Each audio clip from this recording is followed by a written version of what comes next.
Welcome to my channel. For today's video guys, i-share ko sa inyo kung papaano lutuin yung congee or lugaw ni baby dito sa Hong Kong.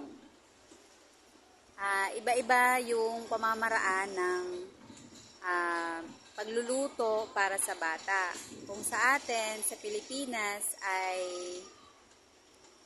ilulugaw lang natin yung rice. So, dito sa Hong Kong, iba yung rice ni baby at iba yung pamamaraan kung paano lutuin yung pagkain nila. Last week, habang nagluluto ako guys, naisipan kong gumawa ng video para dun sa mga first timer na kagaya ko na naghahanap ng idea kung paano lutuin yung congee or lugaw ni baby. Ito na yung video guys para makakuha kayo ng idea at bago kayo pumunta dito sa Hong Kong, meron na kayong alam kung paano gawin ang pagluluto ng pagkain ng baby dito.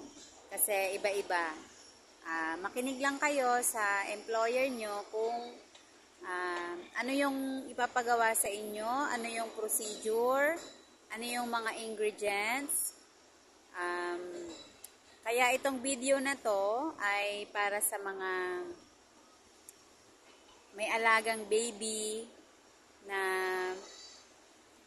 pinaghahanda ang kanilang mga alaga ng pagkain para meron lang kayong idea. So, panoorin nyo po yung video na to. So, ngayon tuturuan ko kayo kung paano magluto ng lugaw ni baby. So, ang tawag nila dito ay congee. So, 2 cups nitong rice for baby. So, lagay tayo ng 2 cups. Yan. Then, huhugasan nyo lang siya ng isang beses. Kasi, meron yung parang brown. Baka mawala ang lasa.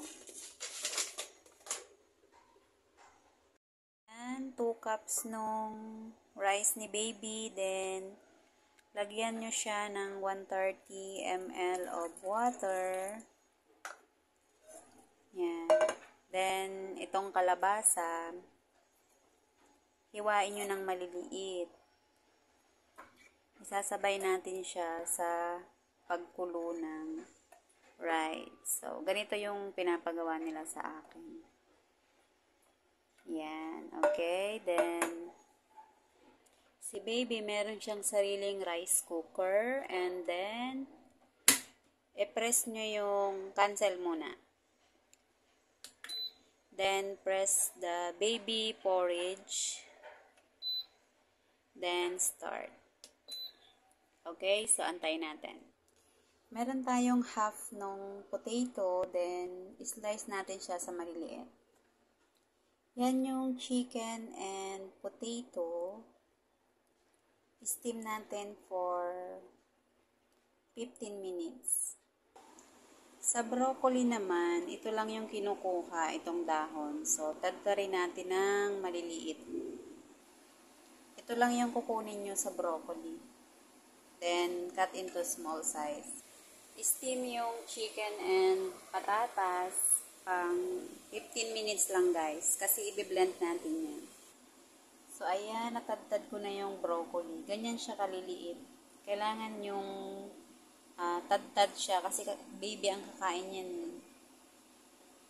Ihalo natin yan dun sa congee. Mga 15 minutes before ma-end yung time niya. Chicken para ano siya, pino. So, yan, na-blend ko na yung chicken, then blend natin yung patatas. Lagay na natin yung chicken, mix na natin dun sa lugaw. Na-blend ko na yung patatas, so ihalo na rin natin dun sa congee.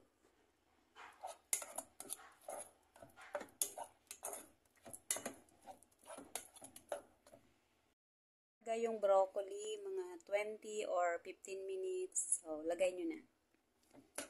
So, mix nyo guys. Then, antayin nyo na lang mag-end yung kanyang oras. Kasi automatic naman na titigil yung ano niya. Then, magiging warm na siya. So, ayan. Wait na lang natin. So, 18 minutes. Mag-stop na yan. Then, pupunta na siya sa warm. Then, pakainin ko na si baby.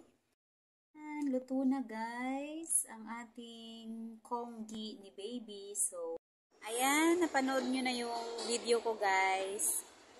Yun naman ay tuturuan ka ng employer mo.